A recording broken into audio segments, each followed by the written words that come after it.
नमस्कार, जय जोहार। क्या आप भी गवर्नमेंट एग्जाम्स की तैयारी करना चाहते हैं? क्या आप भी मेमोरी टेक्निक्स और ट्रिक्स के जरिए बहुत ही कम समय में स्मार्ट स्टडी करना चाहते हैं? क्या आप चाहते हैं कि सीजी व्यापम टॉपर आपको पढ़ाए? तो डाउनलोड करिए योगेंद्र साहू क्लासेस ऐप। यहाँ 10 से अधिक गवर्नमेंट एग्जाम्स क्रैक करने वाले और सीजी व्यापम टॉप करने वाले योगेंद्र सर सीजीपीएससी और सीजी व्यापम के अंतर्गत होने वाले सभी एग्जाम्स की तैयारी कराएं। तो डाउनलोड करिए Yogendra Sahu classes app to be the best, learn from the best.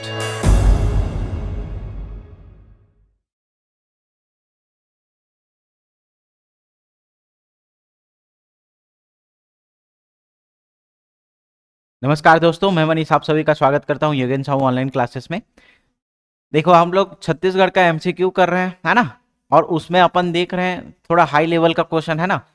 पिछले कमेंट में देखा मैं आप लोग का कि हाँ इस लेवल का नहीं आएगा, तो भाई दोनों लेवल का अपन करवा रहे हैं, एक इजी वाला भी और मॉडरेट वाला भी। अब वो व्यापम, वो जो आप बोल रहे हो कि वन लाइनर देगा, सीधा सीधा सिंपल वे में देगा, भूल जाओ कि वो वाला क्वेश्चन अब आएगा। आबकारी आरक्षक का पेपर देखोगे, सब स्टेटमेंट वाइज क्वेश्चन लगभग 50% रहेगा। तो अभी से आप प्रिपेयर नहीं रहोगे उस टाइप के क्वेश्चन को लेकर के, तो कैसे आप आबकारी आरक्षक में सीधा सीधा वन लाइनर फॉर्म वाला दे देगा करके जानोगे। उसका जो पैटर्न देख रहे हो आप व्यापम का, तो हर एग्जाम में वो पैटर्न को बदलते जा रहा है ना। कहने का मतलब इन द सेंस क्या है कि वो कूट वाले क्वेश्चन ज्यादा पूछ रहे हैं। तो आप लोग पहले से प्रिपेयर रहो कूट वाले क्वेश्चन। हाँ, क्वेश्चन थोड़े हाई लेवल के हैं, जो डीपली नहीं पढ़ा है उससे नहीं बन पाएगा, है ना, थोड़ा मुश्किल जाएगा। लेकिन ऐसा भी नहीं है कि चीजें आप लोग नहीं पढ़े हो, लगभग लगभग हर कोई इस चीज को पढ़ा होगा। क्वेश्चन को एलिमिनेट करने में थोड़ा बहुत दिक्कत आ रहा होगा, है ना। तो उसके लिए सबसे ज्यादा जरूरी क्या है, बार बार प्रैक्टिस करो, बार बार थ्योरी पढ़ो, बार बार खुद से एनालाइज करने की कोशिश करो कि क्या छूट रहा है ना। क्लियर। और इस लेवल का क्वेश्चन नहीं आएगा बोलोगे तो भाई भ्रम में हो आप लोग। सीधा सीधा एक बात बता रहा हूं, है ना, इस लेवल के क्वेश्चन ही अब पूछ रहे हैं।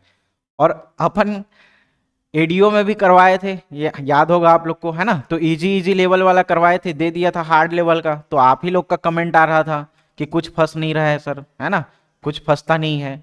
तो भाई उस लेवल का तैयारी करके नहीं गया रहोगे आप, इजी मॉडरेट कठिन तीनों लेवल का तैयारी करके जाओ। कठिन वाला भी करके जाओ, इजी आएगा तो वो तो बन ही जाएगा। आपके अकेले से बनेगा क्या, इजी आएगा तो लगभग लगभग हर कोई बनाएगा। हर कोई लगभग जो अच्छा स्टूडेंट होगा वो 90% क्वेश्चन बनाएगा ही बनाएगा, ठीक है। लेकिन कठिन क्वेश्चन को कौन बनाएगा, जो अच्छे से थोड़ा बारीक चीजें पढ़ के गया है, एमसीक्यू प्रैक्टिस करके गया है, उस लेवल का या उस स्तर का एमसीक्यू लगाया है, थ्योरी पढ़ा है, तब तो वो एज ले पाएगा। एक दो क्वेश्चन भी अगर आप दूसरों से बेहतर बनाते हो तो बढ़िया है। देखो, सिलेक्शन आपका ऐसा नहीं होगा कि जो सबसे बन रहा है वो आपसे बन रहा है ना। ये तो आप सिमिलर कंडीशन में आ गए। हाँ, लेकिन ये पाप है भाई कि सामने वाला इजी क्वेश्चन को बना रहे हैं, आप इजी क्वेश्चन को गलत कर रहे हो, वहां पे तो भूल के भी नहीं होगा। लेकिन उन लोग से कॉम्पिटिटिव एज लेना है आप लोग को, तो जो उनसे नहीं बन रहा है वो आपको आना चाहिए, ठीक है। फिर बाद में आप लोग कमेंट करके बोलते हो कि हाँ इतना इजी, दोनों क्वेश्चन करवाते हैं तो भी आप लोग बोलते हो, है ना, इजी क्वेश्चन करवाते हैं तो इतना इजी नहीं आएगा, इतना कठिन क्वेश्चन करवाते हैं तो बोलते हो इतना कठिन क्वेश्चन नहीं आएगा। दोनों टाइप से आएगा भाई, है ना। इजी भी क्वेश्चन आता है, मॉडरेट भी आता है, हार्ड लेवल के क्वेश्चन आते हैं। कोई व्यापम भी वहां पे ऐसे चुपचाप तो बैठा नहीं है ना, चुपचाप आपको क्वेश्चन दे देगा सीधा सीधा वाला। तो तीनों लेवल का क्वेश्चन देगा और तीनों लेवल का आप क्या करोगे, तैयारी करके रखना, ठीक है। तो ये था कुछ लेक्चर, है ना, थोड़ा बहुत सुन लेना भाई, बताते हैं तो आपके फायदे के लिए ही बताते हैं। पहला क्वेश्चन क्या है, किसके अधीन, ब्रिटिश संरक्षण के अधीन मराठा शासन, है ना। ब्रिटिश संरक्षण मतलब जो अपन पढ़ते हैं, है ना, जो आप सबसे पहले एडमंड एवेन्यू, है ना, सैंडिस क्राफर्ड, इन सब के बारे में जो पढ़ते हो वही है ना, उसी को अपन क्या बोलते हैं, ब्रिटिश संरक्षण के अधीन मराठा शासन बोलते हैं, ठीक। निम्नलिखित कथनों को ध्यान पूर्वक पढ़ करके क्या करेंगे, विचार करेंगे और सत्य कथन है या असत्य कथन है उसको छाटेंगे, ठीक है। कथन एक क्या बोल रहा है कि 1920 में परगनों की संख्या 8 थी, ठीक है। दूसरा स्टेटमेंट क्या बोल रहा है, कमाविसदार परगने का प्रमुख अधिकारी होता है। कौन, कमाविसदार परगने का प्रमुख अधिकारी होता है, ठीक। तीसरा कथन क्या बोल रहा है, 20-30 गांव का अस्थायी राजस्व कर्मचारी कौन होता है, अमीन, ठीक है।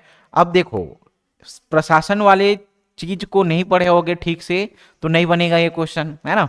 और ये देखो ऐसे ही क्वेश्चन घुमा घुमा के हार्ड लेवल वाला पूछ रहा है।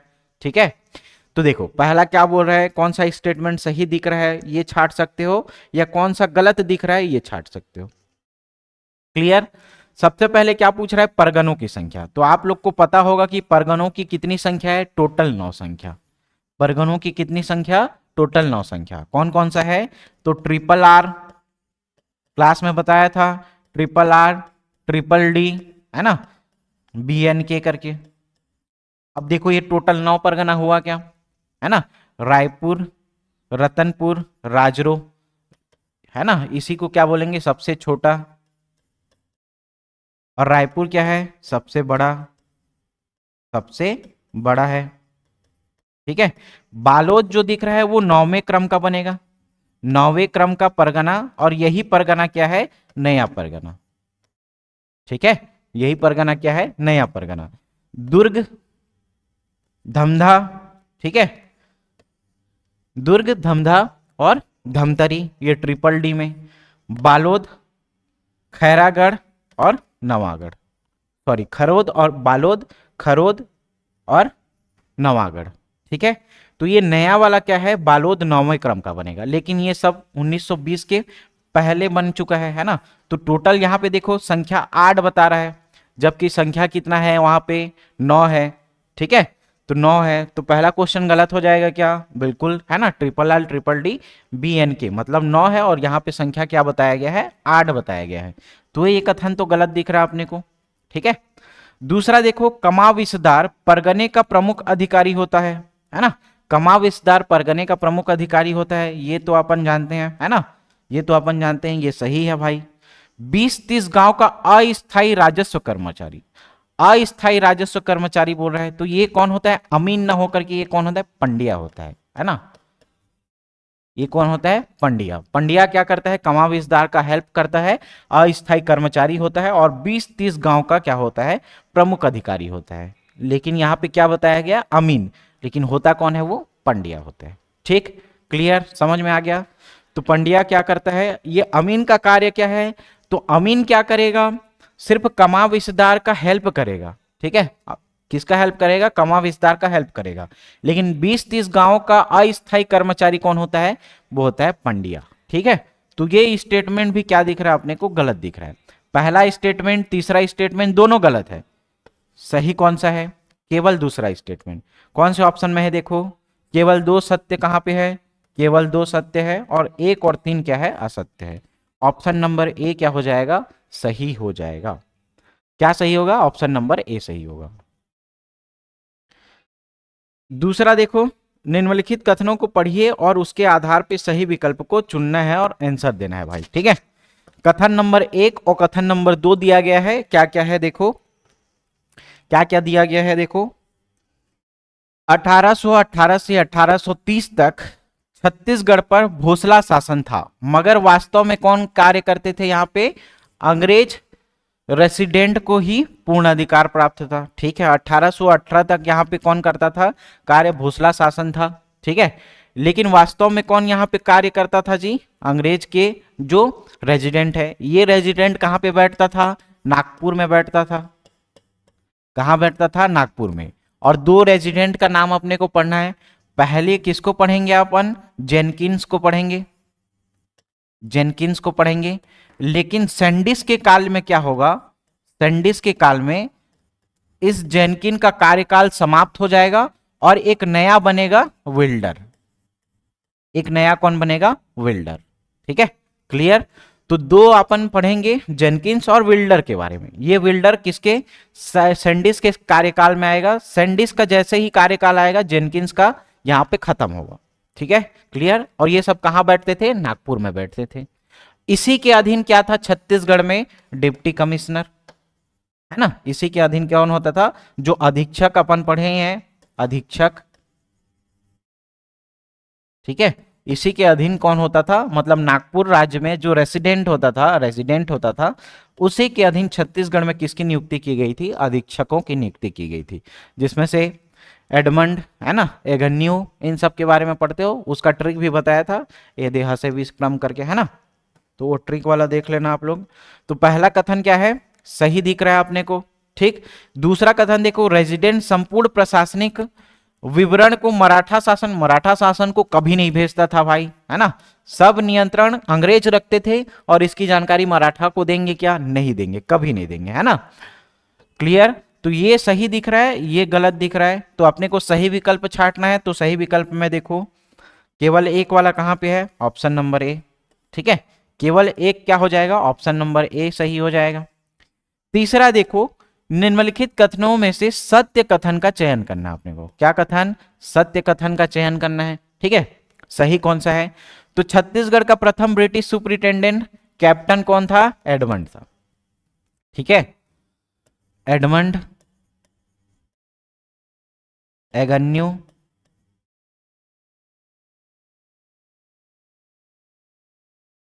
हंटर सैंडिस विल्किंसन और लास्ट कौन था? क्राफर्ड। ठीक है, क्राफर्ड। क्लियर। ये क्या करेगा? 6 जून को 1830 को इसका क्या हो जाएगा? रघुजीत जो तृतीय हैं, रघुजीत तृतीय, ये क्या हो जाएंगे? नाबालिग थे पहले, अब ये क्या हो जाएंगे? बालिग हो जाएंगे, वयस्क हो जाएंगे, और उनको क्या दिया जाएगा? सत्ता को हस्तांतरित कर दिया जाएगा। किसके द्वारा? क्राफर्ड के द्वारा। ठीक है, एडमंड में ड से ड याद रखना है। एडमंड ड से ड, एडमंड ड से ड मतलब डोंगरगढ़ का विद्रोह होगा। यहाँ पे डोंगरगढ़ का विद्रोह होगा।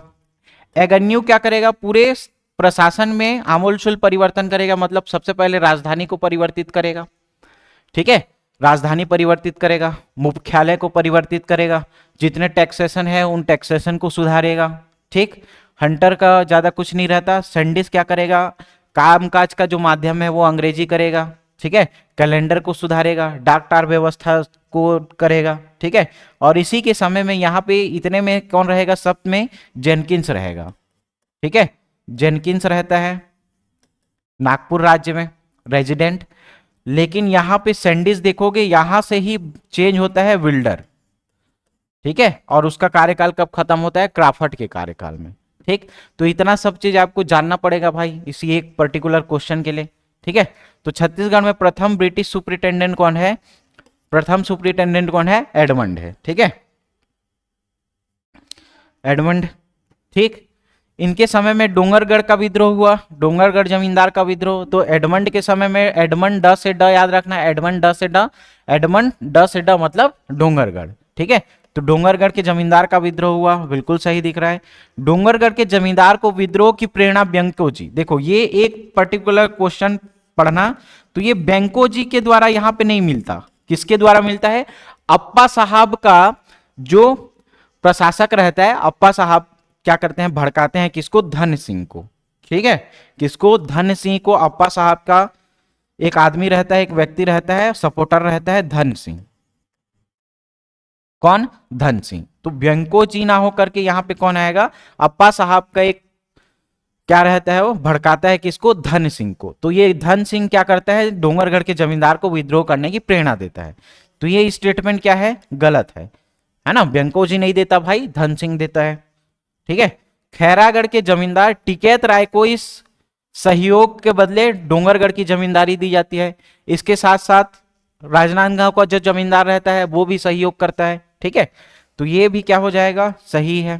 तो 1, 2 और 4 क्या दिख रहा है अपने को? सही दिख रहा है। लेकिन 3 क्या है?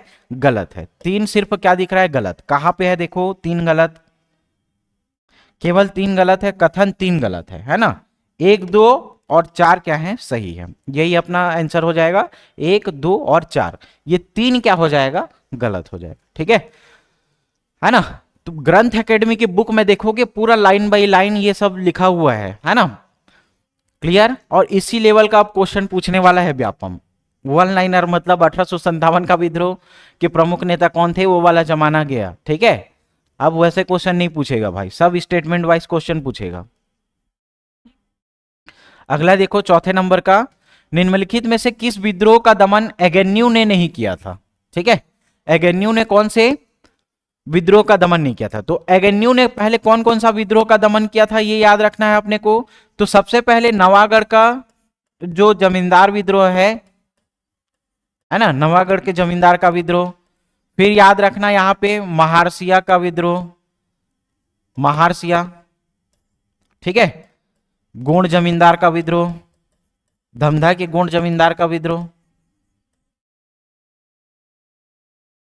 यहां पे महारसिया याद रखना,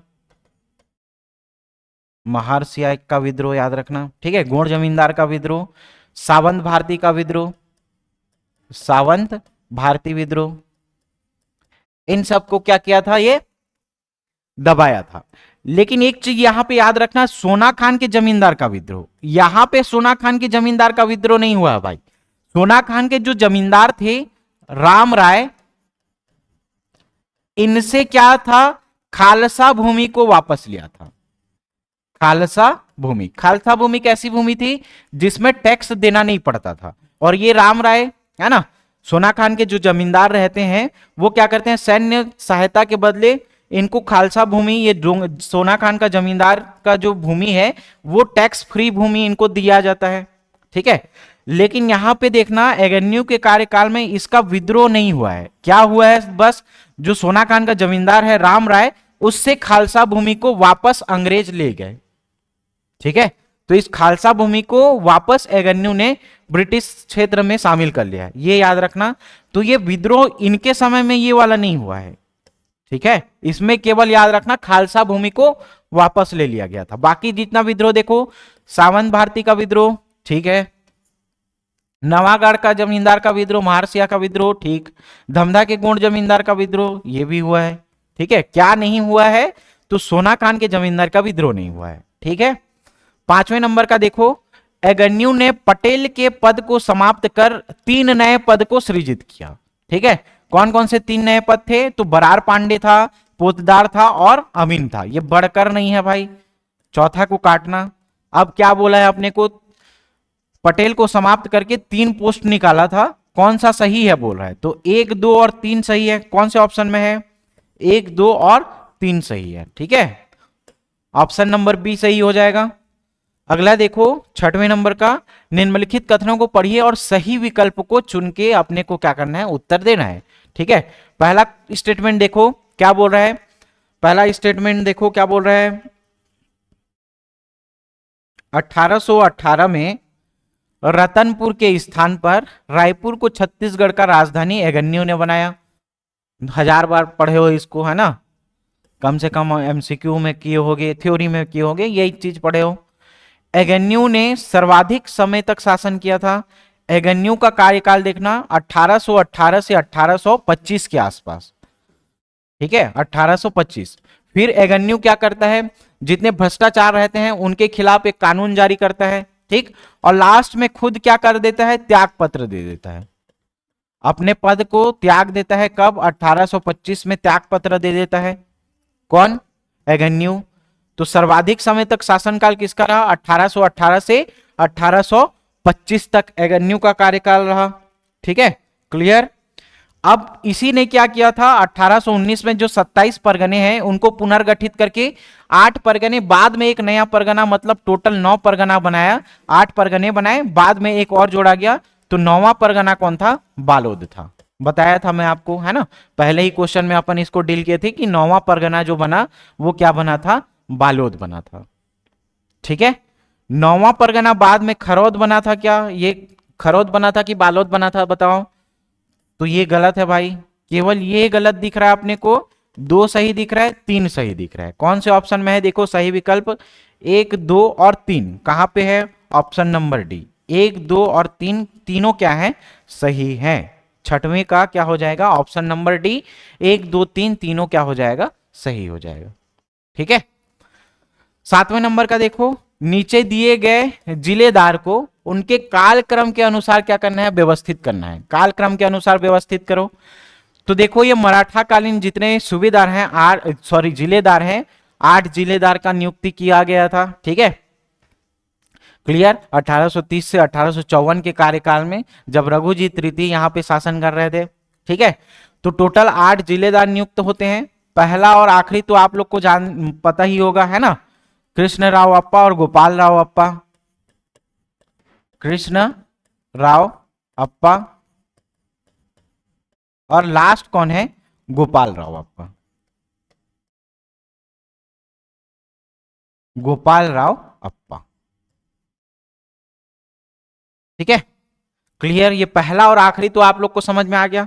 इसके जस्ट पहले एक ग से ही और कौन रहेगा, गोविंद, गोविंद राव करके, ठीक है, क्या याद रखना, गोविंद राव, क्लियर, गोविंद राव अप्पा। तो ये पहला और लास्ट का दो याद हो गया क्या। फिर उसके बाद अपने को क्या याद रखना है, कृष्ण भगवान, है ना। तो कृष्ण भगवान क्या, तो कृष्ण भगवान की वाणी जो है वो अमृत के समान है, ठीक है, किसके समान है, अमृत के समान है।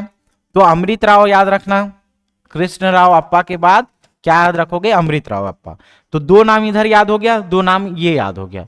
अपने को और कितना नाम चाहिए, चार हो गया है, चार और नाम चाहिए। तो इसमें देखना सखा होंगे कौन, सतरुद्दीन, दुर्गा, इंदुक और सखाराम, ठीक है। जो दुर्गा इंदु दोनों क्या रहते हैं, दोस्त रहते हैं। दुर्गा और इंदु क्या रहेंगे, दोस्त रहेंगे। दुर्गा इंदु क्या रहेंगे, सखा, सखा रहेंगे, मतलब सखाराम, ठीक है। एक बस बचा अमृत राव के बाद, याद रखना सतरुद्दीन, सदरुद्दीन, ठीक है, क्लियर, याद हो गया, सदरुद्दीन याद रखना,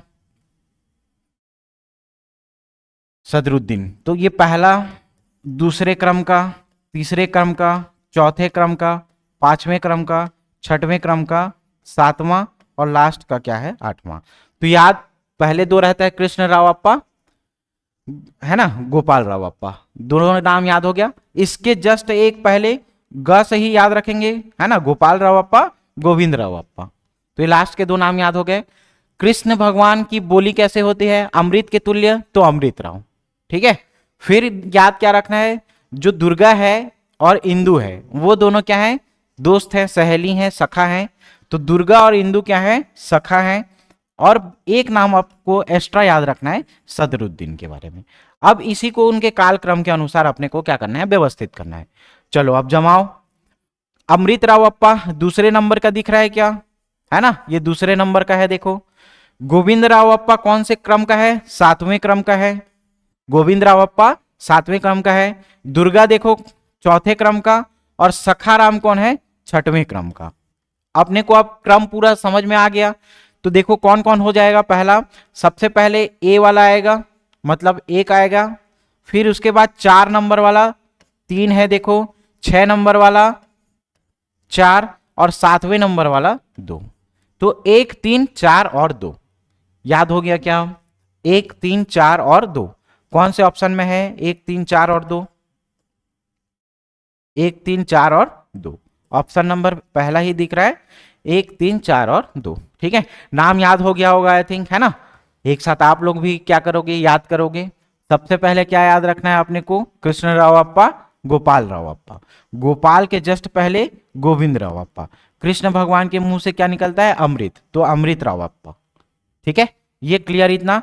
फिर यहां पे अपने को क्या याद रखना है, जो दुर्गा है और इंदु है, दुर्गा और इंदु ये दोनों क्या है, सखा हैं, ठीक है। एक अलग एक्स्ट्रा याद रखना यहां सतरुद्दीन, ठीक है।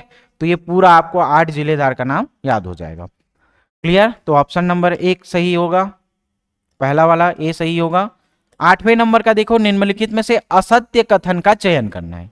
कौन सा कथन, असत्य कथन का चयन करना है, ठीक। देखो असत्य कथन में पहला, दूसरा, तीसरा, चौथा 4 स्टेटमेंट, चारों के आधार पे आपको आंसर लेना है। भोसला शासक रघुजी तृतीय को प्रशासन का ज्ञान नहीं था, ठीक है। क्या करना है अपने को, असत्य कथन, तो असत्य कथन का चयन करना है, ठीक है। तो प्रशासन का ज्ञान होगा कि नहीं होगा, आप लोग खुद बताओ। भाई प्रशासन का ज्ञान नहीं होगा उसको तो क्यों राजा बनाया जाएगा, है ना। तो प्रशासन का तो ज्ञान था भाई उसको, ठीक। अच्छा असत्य कथन ढूंढना है अपने को। कृष्णराव रघुजी तृतीय अल्पवयस्क था तब के समय का क्वेश्चन पूछ रहा है। ठीक है, तो प्रशासन का ज्ञान नहीं था इसीलिए उसको ब्रिटिश संरक्षण में लिए थे। ठीक है, क्लियर। असत्य कथन छांटना है, रघुजी तृतीय को प्रशासन का ज्ञान नहीं था। कब? जब वो अल्पवयस्क था, तब उसको लास्ट में क्या किया गया? सत्ता को हस्तांतरित किया गया। ठीक है, नागपुर में रहकर ही छत्तीसगढ़ का शासन संचालित करने का निर्णय लिया गया था। ठीक है, ये समझ में आ गया। छत्तीसगढ़ के शासन को चलाने के लिए जिलेदार की नियुक्ति की गई। छत्तीसगढ़ के शासन को चलाने के लिए तब किसके? 1830 से 54 तक किसका नियुक्ति किया गया अपने को? जिलेदार का। और ये जिलेदार का मुख्यालय जो था वो नागपुर ना होकर के कहां होता था? जो यहां पे शासन करेगा नागपुर ना होकर के रायपुर। ठीक है, नागपुर ना होकर के क्या था? रायपुर था। तो जिलेदार का मुख्यालय कहां था? रायपुर में था। तो ये जो डी ऑप्शन दिख रहा है वो गलत है। यहां पे देखो, इसके जस्ट नीचे वाले क्वेश्चन में ही आपको देखने को मिलेगा जिलेदार का मुख्यालय क्या है? रायपुर। जिलेदार का मुख्यालय क्या है? रायपुर। ये सही है ना? तो जिलेदार का मुख्यालय नागपुर ना होकर के क्या हुआ है? रायपुर हुआ है। इसी कारण ये क्या है? असत्य है। ठीक है, यही क्या है? असत्य है। 9वां क्वेश्चन देखो, निम्नलिखित में से सुमेलित नहीं है पूछ रहा है। सुमेलित नहीं है पूछ रहा है। ठीक है, तो सूबेदार का मुख्यालय, सूबेदार का कोई मुख्यालय होता था क्या? नहीं भाई, सूबेदार का कोई मुख्यालय नहीं होता था। ब्रिटिश अधीक्षक का मुख्यालय रायपुर। ठीक है, और रेजिमेंट पूछे, ब्रिटिश रेजिमेंट पूछे, रेजिडेंट पूछे, तो इनका मुख्यालय क्या होता था? इनका मुख्यालय होता था नागपुर। ठीक है, ये अपने को ध्यान रखना है। लेकिन ये किसके बारे में पूछ रहा है? अधीक्षक के बारे में, तो इसका अधीक्षक का मुख्यालय रायपुर सही है। ठीक है, जिलेदार का मुख्यालय अभी हम लोगों ने देखा रायपुर। सूबेदार का कोई भी मुख्यालय नहीं होता था। ठीक है, तो ये क्या हो जाएगा? गलत हो जाएगा। ठीक, तो वही बोल रहा है सुमेलित नहीं है, तो पहला वाला ही सुमेलित नहीं है। तो इसका क्या हो जाएगा? ए सुमेलित नहीं होगा। क्या सुमेलित नहीं होगा? ए सुमेलित नहीं होगा। 10 का देखो, निम्नलिखित कथनों को पढ़िए और सही विकल्प को चुनिए। ठीक है, क्या करना है अपने को? सही विकल्प का चुनाव करना है। ठीक है, तो सही विकल्प का चुनाव करना है। देखो भाई, पहला स्टेटमेंट क्या दिख रहा है? 1818 से 1830 तक अप्रत्यक्ष ब्रिटिश शासन प्रारंभ हुआ।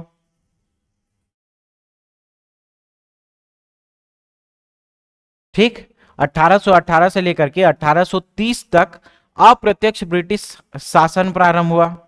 ये तो अपने को पता है, सही विकल्प ही चुनना है अपने को। पहला तो सही दिख रहा है। ठीक है, 1854 में छत्तीसगढ़ पहली बार अंग्रेजी शासन के अधीन हुआ। तो पहली बार इसके अधीन शासन नहीं हुआ है ना? कब हुआ जी? तो अप्रत्यक्ष ब्रिटिश शासन के अंतर्गत ही हो गया था। तो ये तो गलत दिख रहा है। छत्तीसगढ़ में ब्रिटिश नियंत्रण स्थापित होने के समय भोसला शासक रघुजी तृतीय था क्या? नहीं भाई, भोसला शासक नहीं था इस टाइम। वे भोसला जो रघुजी तृतीय है, इनका मृत्यु हो चुका था। कब मृत्यु हुआ था? तो याद रखना 11 दिसंबर 1853 को हो गया था। कब हुआ था? 11 दिसंबर 1853 को ही इनका क्या हो चुका था? मृत्यु हो चुका था। तो यहाँ पे शासन कौन संभाल रहा था? जिलेदार, है ना? शासन कौन संभाल रहा था? जिलेदार। तो अंतिम जिलेदार कौन था यहाँ पे? तो अंतिम जिलेदार अपन देखे हैं गोविंद राव अप्पा। उसके बाद क्या? गोपाल राव अप्पा। गोपाल राव अप्पा। ठीक है, तो अब ये पूछा जाएगा क्वेश्चन, देखो, ब्रिटिश नियंत्रण स्थापित होने के समय वहां पे रघुजी तृतीय का शासनकाल था क्या? नहीं। ठीक है, किसका था? जिलेदार। इनकी मृत्यु कब हो चुकी थी? 11 दिसंबर 1853 को हो चुकी थी। ठीक है, तो जिलेदार अंतिम कौन था? गोपाल राव अप्पा। तो ये तीसरा स्टेटमेंट भी गलत दिख रहा है। सही विकल्प अपने को चुनना है। तो देखो, सिर्फ एक ही सही था क्या? तो केवल और केवल क्या हो जाएगा? एक क्या हो जाएगा? इसका सही आंसर हो जाएगा। बात क्लियर? समझ में आ गई? एक एक चीज को समझो भाई। एक एक चीज को नहीं समझ पाओगे तो देखो कैसे क्वेश्चन आ रहा है ना? एकदम एक शब्द में पूरा क्या कर दे रहा है? एकदम से वक्त बदल दे रहा है, जज्बात बदल दे रहा है। वही कहानी हो रहा है ना? तो इसका एक एक स्टेटमेंट आप क्या करोगे? ध्यान से पढ़ोगे और उसके आधार पे ही क्या करोगे? आप आंसर टिक करोगे। ठीक है, एकदम हड़बड़ा के बनाओगे, ऐसे क्वेश्चन कूट वाले नहीं बनने वाले। ठीक है, 11वें नंबर का क्वेश्चन देखो, कैप्टन सैंडिस के शासनकाल में हुए कार्यों के संबंध में सत्य कथन को चुनिए। किसके? सैंडिस के समय में सत्य कथन को अपने को छांटना है। तो सैंडिस के समय में क्या क्या हुआ जी? तो सबसे पहले तो देखो ये बस्तर और करौद जो जमींदारी थी, है ना, वहां पे जो विद्रोह हो रहा था उसको सुलझाएगा। ठीक है, अंग्रेजी कैलेंडर निकालेगा, कामकाज का माध्यम भी क्या करेगा? अंग्रेजी करेगा। ठीक, तो ये सब 3-4 चीजें होंगी जो सैंडिस क्या करेगा? सुधारेगा। अब इसके समय में देखो क्या क्या हुआ घटना और क्या क्या दिया हुआ है क्वेश्चन में, उसके आधार पे अपने को क्या करना है? आंसर लेना है। तो पहले देखो क्या बोल रहा है, छत्तीसगढ़ में अंग्रेजी वर्ष को लागू किया, अंग्रेजी वर्ष या इंग्लिश कैलेंडर जारी किया। ठीक है, पहला तो बिल्कुल सही दिख रहा है। डाक तार व्यवस्था को भी क्या किया था? शुरुआत किया था, यह भी सही है। ब्रिटिश रेजिडेंट बिल्डर का कार्यकाल समाप्त हुआ था। क्या बताया हूं मैं, याद करो। सैंडिस के समय में क्या हुआ था? तो सैंडिस के समय में जो रेजिडेंट है, ठीक है, जो रेसिडेंट है, रेसिडेंट कौन था पहले? जेनकिंस। ठीक है, तो इस जेनकिन का कार्यकाल समाप्त हुआ था और नया कौन बना जेनकिंस के बाद? विल्डर। किसके समय में बना? तो ये बना है सैंडिस के कार्यकाल में। लेकिन स्टेटमेंट क्या बोल रहा है? ब्रिटिश रेसिडेंट विल्डर का कार्यकाल समाप्त हुआ है। विल्डर का कार्यकाल समाप्त हुआ है कि अभी अभी वो नया नया बेचारा पद ग्रहण किया है ना, पद ग्रहण करने के साथ ही उसको क्या कर दे रहे हो? समाप्त कर दे रहे हो। तो ये कैसे जिएगा खाएगा भाई? इसके भी तो परिवार है ना। ठीक, तो ये बेचारा क्या किया है? कुछ गुनाह तो नहीं किया है ना, तो उसका अभी अभी क्या हुआ है? ज्वाइनिंग हुआ है, ना कि रिटायरमेंट हुआ है। ठीक है, क्लियर। तो ये स्टेटमेंट क्या दिख रहा है अपने को? गलत दिख रहा है। चौथा नंबर का देखो, जमींदारों को भेंट देने की प्रथा का प्रारंभ। तो जमींदारों को भेंट देने की प्रथा का प्रारंभ नहीं किया गया था, यहां पे समाप्त किया गया था। ठीक है, समाप्त कर दिया गया था। लेकिन ये किसके समय में हुआ है? ये समाप्त करने का कार्य सब किसके समय में हो गया था? एगन्यू के समय में, एगन्यू के समय में। ठीक है, तो पहला स्टेटमेंट सही दिख रहा है अपने को, दूसरा स्टेटमेंट सही दिख रहा है, तीसरा गलत दिख रहा है, चौथा गलत दिख रहा है। सत्य कथन छांटना है तो इसके आधार पे देखो ऑप्शन नंबर 1 और 2 सही हो जाएगा। ए नंबर का ऑप्शन 1 और 2 ये सही होगा, है ना, पहला और दूसरा। ये तीसरा और चौथा क्या हो जाएगा? गलत हो जाएगा। ठीक है, तीसरा और चौथा क्या होगा? गलत होगा, पहला और दूसरा क्या हो जाएगा? सही हो जाएगा। क्लियर। 12वें नंबर का क्वेश्चन देखो, नागपुर राज्य को अंग्रेजी साम्राज्य में विलय करने की विधिवत घोषणा कब हुई थी? तो नागपुर राज्य को अंग्रेजी, ठीक है, ब्रिटिश जो साम्राज्य है या अंग्रेजी साम्राज्य है उसमें विलय करने की विधिवत घोषणा कब हुई थी? तो सीधा सीधा इसका डेट जान रहे हो तो सही हो जाएगा। 13 मार्च को हुआ था, है ना। कब हुआ था? 13 मार्च 1854 को, 13 मार्च 1854 को। फिर 13वां नंबर का क्वेश्चन देखो, निम्नलिखित में से निम्नलिखित कथनों को पढ़िए और उसके आधार पे क्या करना है अपने को? सही विकल्प को छांटना है। ठीक है, तो सही विकल्प छांटना है, सही विकल्प चुनिए। पहला क्या बोल रहा है? ताहूतदारी का प्रधान कौन होता था? ताहूतदार। ठीक है, ताहूतदारी प्रधान का कौन होता था? ताहूतदार होता था। ठीक है भाई, जो व्यवस्था है उसी का प्रमुख, जैसे जिलेदार है ना, जिला का प्रमुख जिलेदार, जिले को क्या जिल्हा बोला जाता था। ठीक है, क्लियर। ताहूतदार जमींदार या गोटिया होता था, ताहूतदार जमींदार या गोटिया होता था, ये नहीं, कोई भी बन सकता था, है ना, बोली के आधार पे लगता था। ठीक, ताहूतदार अपने पद को किसी अन्य व्यक्ति को बेच सकता था, तो ये बेच नहीं सकता था ताहूतदार अपने पद को। ठीक है, तो इस आधार पे देखो सही विकल्प क्या हो जाएगा? केवल और केवल ऑप्शन नंबर 1 सही हो जाएगा। 14 नंबर का देखो, निम्नलिखित कथनों को पढ़िए और सही विकल्प को चुनिए। कथन नंबर 1, कथन नंबर 2 दिया गया है। देखो, रघुजी तृतीय के शासनकाल में 2 ताहूतदारी का निर्माण हुआ है। ठीक है, रघुजी तृतीय के शासनकाल में 2 ताहूतदारी का निर्माण हुआ है।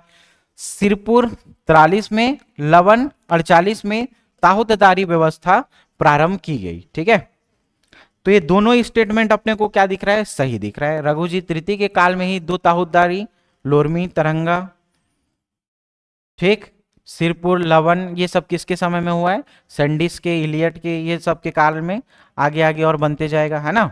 तो 14 का ये दोनों सही दिख रहा है भाई, तो ऑप्शन नंबर क्या हो जाएगा? सी हो जाएगा। 1 और 2 दोनों क्या हैं? सही हैं, है ना, 1 और 2 दोनों सही हैं। 15 नंबर का क्वेश्चन देखो, जिलेदार के संदर्भ में कौन सा कथन सत्य नहीं है पूछ रहा है। पहले तो यही देखना है अपने को, सत्य कथन है कि सत्य कथन नहीं है। तो जिलेदार के संदर्भ में कौन सा कथन सत्य नहीं है, ठीक है, कौन सा कथन सत्य नहीं है ये देखो।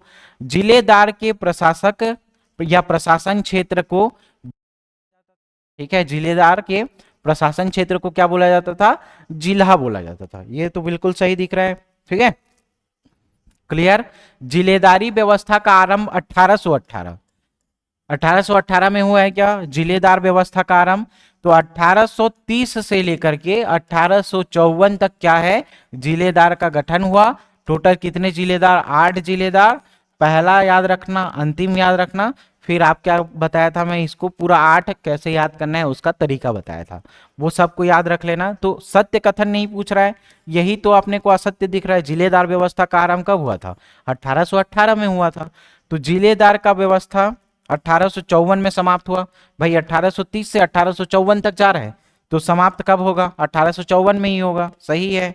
जिलेदार का मुख्यालय क्या था, जिलेदार का मुख्यालय रायपुर था, ठीक है, क्लियर, समझ में आ गया। तो कौन सा ऑप्शन गलत, सिर्फ कौन सा ऑप्शन गलत है आपका, ये ऑप्शन नंबर बी, ठीक है। तो कौन सा कथन सत्य नहीं है, ये कथन सत्य नहीं है। जिलेदार व्यवस्था का आरंभ कब हुआ, 1818 ना होकर के कब हुआ था, 1830 से लेकर के 1854 तक हुआ, ठीक है, क्लियर, समझ में आया बात। 16 नंबर का देखो, निम्नलिखित कथनों को पढ़िए और सही विकल्प को चुनिए, ठीक है। सत्य विकल्प या सही विकल्प चुनना है। कथन नंबर 1, कथन नंबर 2 दिया गया है। एगन्यू के समय ब्रिटिश अधीक्षक का मुख्यालय कौन सा था, रतनपुर था। किसके समय में, एगन्यू के समय में ब्रिटिश अधीक्षक का मुख्यालय क्या था, रतनपुर। तो सबसे पहले देखो, एगन्यू सेकंड नंबर का था, पहले नंबर का कौन था, एडमंड था। कौन था, एडमंड था। और ये एडमंड ही क्या किया था जी, रायपुर पहले नहीं था इसका, इसका क्या था, रतनपुर। फिर 1818 में क्या होगा, 1818 में एगन्यू क्या करेगा, एगन्यू ट्रांसफर करेगा किसको, रतनपुर से रायपुर, रतनपुर से रायपुर, ठीक है। तो दोनों स्टेटमेंट देखो, दोनों उल्टा पुल्टा लिखा हुआ है। एगन्यू के समय ब्रिटिश अधीक्षक का मुख्यालय रतनपुर होगा क्या, नहीं, ये किसके समय में था, एडमंड के समय में। तो ये तो गलत दिख रहा आपने को। एडमंड के समय ब्रिटिश अधीक्षक का मुख्यालय रायपुर था क्या, एडमंड के समय में रतनपुर था। तो दोनों क्या हो जाएगा, गलत हो जाएगा, ना ही 1 और ना ही 2, ठीक है, समझ में आया। सही विकल्प चुनना है, ना ही 1 सही है ना ही 2 सही है, ठीक है, क्लियर। एडमंड के समय में होना चाहिए किसको, रतनपुर को। एगन्यू के समय में होना चाहिए किसको, रायपुर को, ठीक है, क्लियर, बात समझ में आ गया। अगला देखो 17 नंबर का क्वेश्चन, पंड्या क्या होता था, पांड्या किस प्रकार का राजस्व अधिकारी था। तो एक प्रकार से क्या था, अस्थायी था। अस्थायी मतलब काम चलाऊ टाइप का था, है ना, काम चलाऊ टाइप का था। कौन, पांड्या। इसके अधीन कितने गांव आते थे, तो 20 से 30 गांव आते थे, ठीक। तो नियमित था क्या, लक्ष्य आधारित था क्या, नहीं, काम चलाऊ था या अस्थायी था, ऑप्शन नंबर सी सही हो जाएगा। नेक्स्ट देखो 18 नंबर का क्या बोल रहा है, निम्नलिखित कथनों को पढ़िए और उसके आधार पे आपको क्या छांटना है जी, सही विकल्प का चुनाव करना है, ठीक है। कृष्णराव अप्पा छत्तीसगढ़ के प्रथम जिलेदार थे। कृष्णराव अप्पा बिल्कुल थे। छत्तीसगढ़ के अंतिम जिलेदार कौन है, गोविंदराव अप्पा। ये सेकंड लास्ट नंबर वाले हैं, है ना। लास्ट कौन है, कृष्णराव अप्पा, गोपाल राव अप्पा लास्ट वाले हैं। इनके जस्ट पहले कौन आते हैं, गोविंदराव अप्पा। तो ये तो गलत हो जाएगा। क्या दिख रहा है, कथन नंबर 1 सही दिख रहा है, ठीक है। कृष्णराव अप्पा, अमृतराव अप्पा, उसके बाद शत्रुद्दीन, शत्रुद्दीन के बाद दुर्गा, इंदु, सखाराम, ठीक है। उसके बाद गोविंदराव अप्पा, लास्ट में कौन आते हैं, गोपाल राव अप्पा। तो 1 सही दिख रहा है, 2 गलत दिख रहा है। केवल क्या हो जाएगा, ए सही हो जाएगा क्या, ए सही हो जाएगा। केवल 1 क्या हो जाएगा, सही हो जाएगा। केवल 1 क्या हो जाएगा, सही हो जाएगा। 19 नंबर वाला देखो, निम्नलिखित कथनों को पढ़िए और उसके आधार पे आपको क्या देना है, सही विकल्प छांटना है, ठीक है। सही विकल्प छांटना है। पहला कथन देखो, दूसरा कथन, छत्तीसगढ़ में तहसीलदारी व्यवस्था का आरंभ किसने किया था, कैप्टन सैंडिस ने किया था, ठीक है। तो छत्तीसगढ़ में ताहुतदारी व्यवस्था, तहसीलदारी व्यवस्था, ठीक है। तो कैप्टन सैंडिस ने किया था, ऐसा कभी पढ़े हो? नहीं पढ़े हो भाई, ठीक है, तो ये गलत दिख रहा है अपने को। 1818 में British regiment resident captain Agnew ने छत्तीसगढ़ की यात्रा की थी। तो 1818 में कैप्टन एगन्यू ने छत्तीसगढ़ का यात्रा किया था, ठीक है, क्लियर। तो केवल कौन सा सही हो जाएगा? कथन नंबर 2 सही दिख रहा है क्या? केवल कथन नंबर 2 सही दिख रहा है, ठीक है। 20 नंबर का देखो, ब्रिटिश काल में निर्मित परगनों के संदर्भ में विचार करना है। परगनों के संदर्भ में विचार करना है, ठीक है, परगनों के संबंध में विचार करना है भाई। तो 8 परगनों में सबसे बड़ा परगना कौन था? रायपुर था। 8 परगनों में सबसे नया परगना कौन था? बालोद था। 8 परगनों में सबसे नया परगना, मतलब 8 परगने पहले बन चुके हैं, उसके बाद सबसे नया परगना कौन बना था? बालोद। मतलब ये कौन सा बोल रहा है? 9वां क्रम का, ठीक है, तो ये भी सही दिख रहा है। 8 परगनों में सबसे बड़ा परगना कौन था? रायपुर था। 8 परगनों में सबसे नया परगना, मतलब 8 परगने बन चुके हैं, उसके बाद कौन बना है? नया परगना बालोद बना है, ठीक है। 8 परगनों में सबसे छोटा परगना कौन सा था? दुर्ग था। तो ये गलत है क्या? राजरू था, ठीक है, राजहरा ये भी बोलते थे, राजरू याद रखना, ठीक है। तो ये कथन 3 गलत दिख रहा है। कथन 1 और 2 क्या दिख रहे हैं? सही दिख रहे हैं। तो कथन 1 और 2 सही है, परंतु 3 क्या है?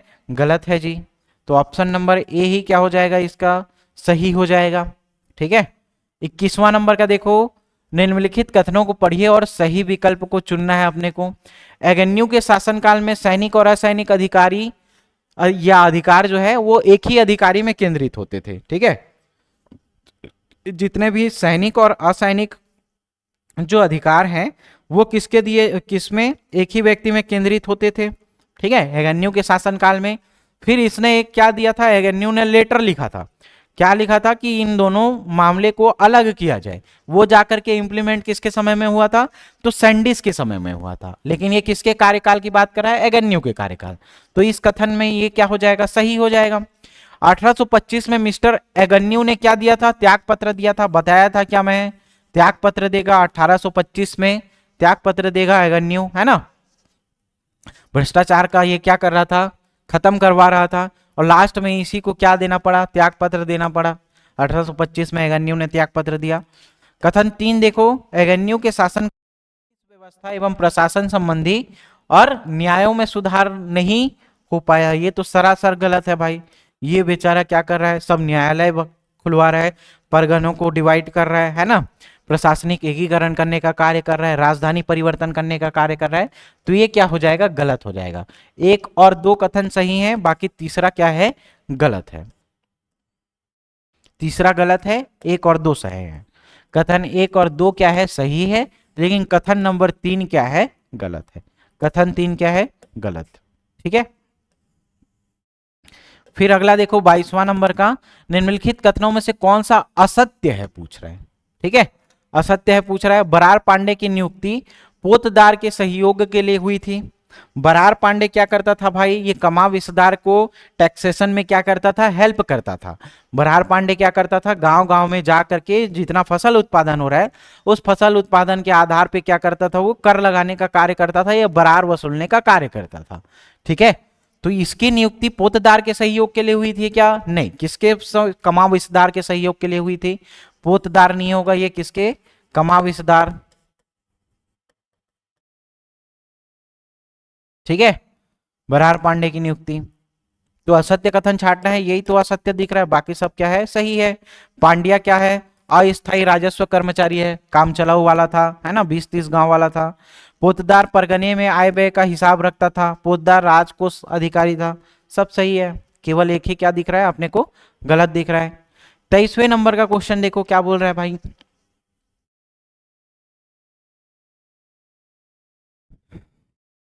23वें नंबर का क्वेश्चन क्या बोल रहा है?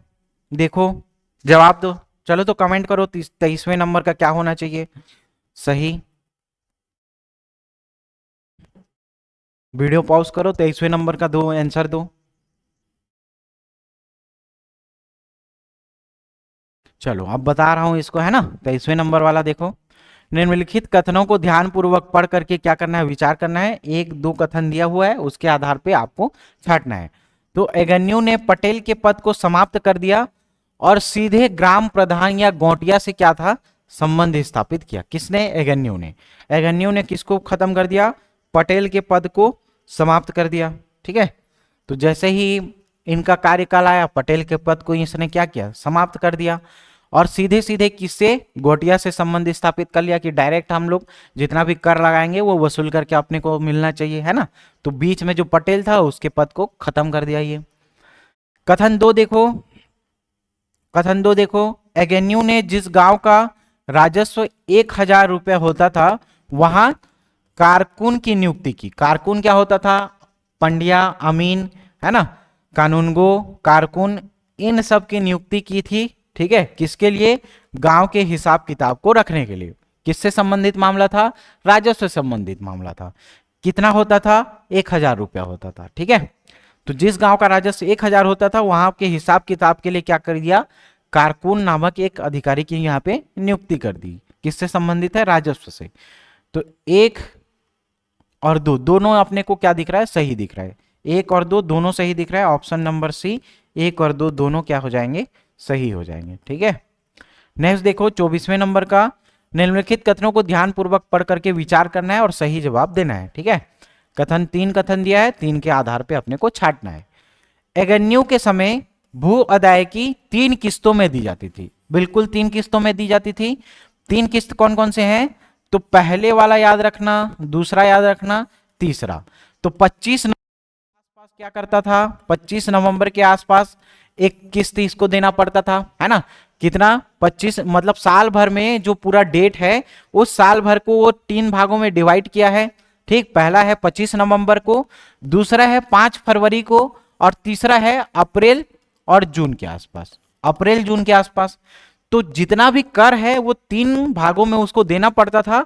25 नवंबर को, 5 फरवरी को, और अप्रैल से जुलाई के बीच में। फिर 25 वाला याद रखना 50, 25 वाला याद रखना 50%, ये 5 से याद रखना 25%, यहां पे बचा कितना? 25%। तो 3 भागों में क्या देता था? ये कर को पेड करने के लिए क्या देता था? सहूलियत देता था भाई। तो 3 भागों में देता था, पहला 50%, दूसरा 25%, तीसरा 25%। तो 3 किस्त लागू किया था। पहला 25 नवंबर के डेट को था, दूसरा 5 फरवरी को था, और तीसरा क्या था? अप्रैल से जून के बीच में था। अब देखो 3 किस्त में था।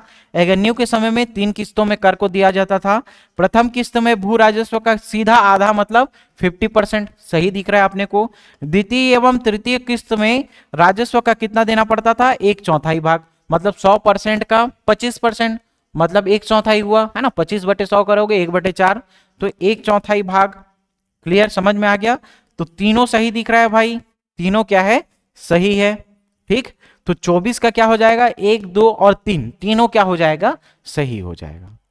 ठीक है, क्लियर, बात समझ में आया।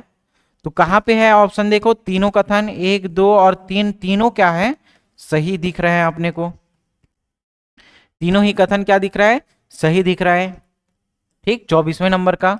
25वें नंबर का देखो, निम्नलिखित कथनों को ध्यानपूर्वक पढ़ करके विचार करके अपने को आंसर देना है। ठीक है, कथन 1, 2 और 3। अब तीनों कथन के आधार पे देखो आंसर दो। सैंडिस अधीक्षक बनने से पूर्व नागपुर घुड़सवार सैन्य में सैनिक का अधिकारी था। ठीक है, सैन्य अधिकारी के पद पे कार्यरत था। ठीक है, सही दिख रहा है बिल्कुल, है ना। फिर इसको सैंडिस को लाया और इसने क्या किया? अंग्रेजी कैलेंडर वगैरह दुनिया भर का किया। ठीक, तो पहला स्टेटमेंट तो बिल्कुल सही दिख रहा है। बस्तर और करौद के विवाद को सुलझाया था। बस्तर और करौद के विवाद को भी सुलझाया था। ठीक है, 2 भी सही हो जाएगा, पहला और दूसरा सही दिख रहा है जी। तीसरा स्टेटमेंट पढ़ो, सैंडिस को सैनिक और असैनिक दोनों प्रकार के अधिकार नहीं प्राप्त थे। ठीक है, तो इसको भी क्या था? सैनिक असैनिक दोनों प्रकार के अधिकार प्राप्त थे। ठीक है, क्लियर। तो ये स्टेटमेंट क्या हो जाएगा? गलत दिख रहा है अपने को। क्लियर, एक कथन 2 कथन दोनों सही है, लेकिन तीसरा क्या दिख रहा है? गलत दिख रहा है। एक कथन 2 कथन सही है, परंतु तीसरा क्या है? गलत है। तो क्या हो जाएगा? ऑप्शन नंबर ए क्या हो जाएगा? सही हो जाएगा। ऑप्शन नंबर ए सही हो जाएगा। ठीक है, 26वां देखो, निम्नलिखित कथनों को पढ़िए और सही विकल्प को चुनना है अपने को।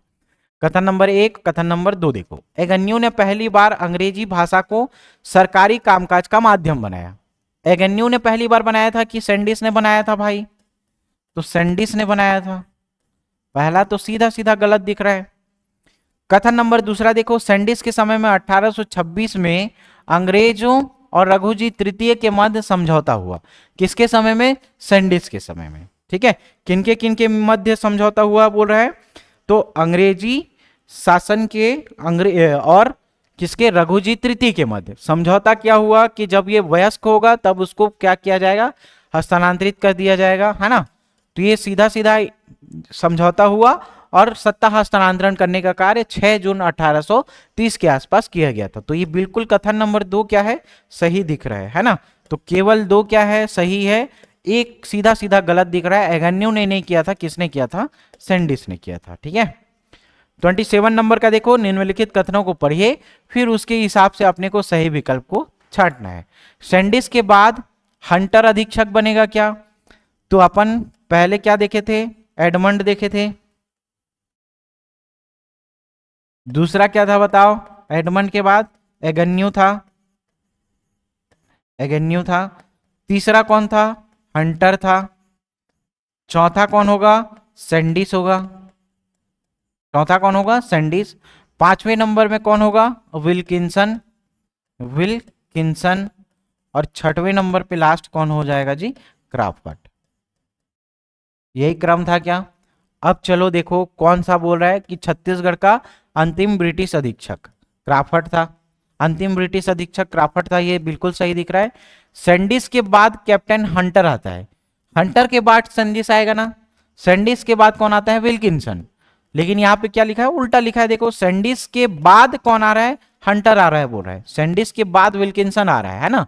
तो पहला कथन क्या हो जाएगा? गलत हो जाएगा। केवल और केवल कथन 2 क्या हो जाएगा? सही हो जाएगा। केवल कथन 2 सही हो जाएगा। छत्तीसगढ़ का अंतिम ब्रिटिश अधीक्षक कौन था? क्राफट था। ठीक है, क्लियर।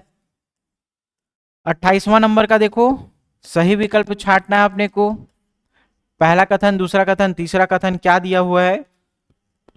क्राफट के समय ब्रिटिश संरक्षण का काल की समाप्ति हो गई। ठीक है, क्राफट के समय में ही ब्रिटिश काल की समाप्ति हो गई। ठीक है, अंतिम ब्रिटिश अधीक्षक था, सत्ता को हस्तांतरित कर था। कथन 2 देखो, इसके समय छत्तीसगढ़ के प्रशासन को भोसला रघुजी तृतीय को हस्तांतरित किया। बिल्कुल, है ना, इसी को ही हस्तांतरित किया गया था 6 जून 1830। 1829 के संधि के पश्चात अधीक्षक क्राफर्ड ने भोसला अधिकृत कृष्णराव अप्पा को छत्तीसगढ़ का शासन सौंप दिया था। बिल्कुल सही है। ठीक है, क्लियर। तो 1, 2 और 3 तीनों क्या दिख रहा है अपने को? सही दिख रहा है। कौन सा स्टेटमेंट में है?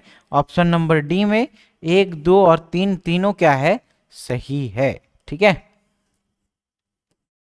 1829 की संधि के संदर्भ में निम्न कथन पर विचार करना है और जवाब देना है। ठीक है, इस समय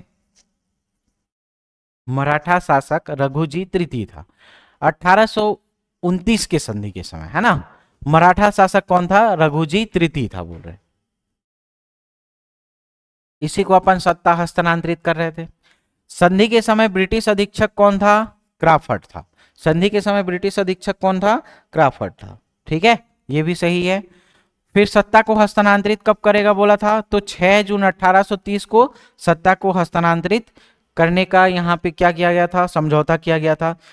अब ब्रिटिश रेसिडेंट मिस्टर जेनकिन थे। 1829 में जेनकिन थे क्या?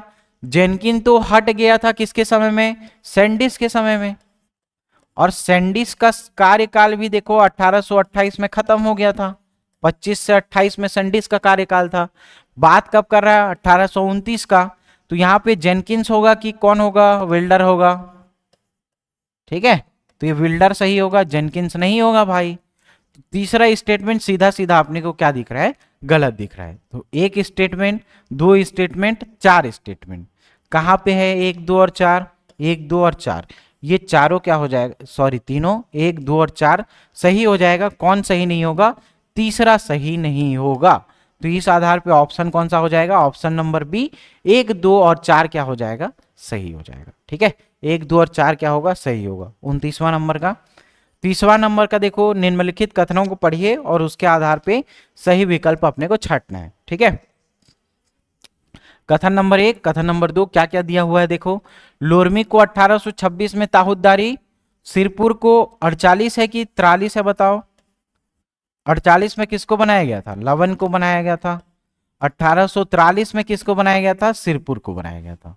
ठीक है, तो इस आधार पे देखो क्या दिख रहा है, केवल और केवल एक ही सही दिख रहा है क्या अपने को?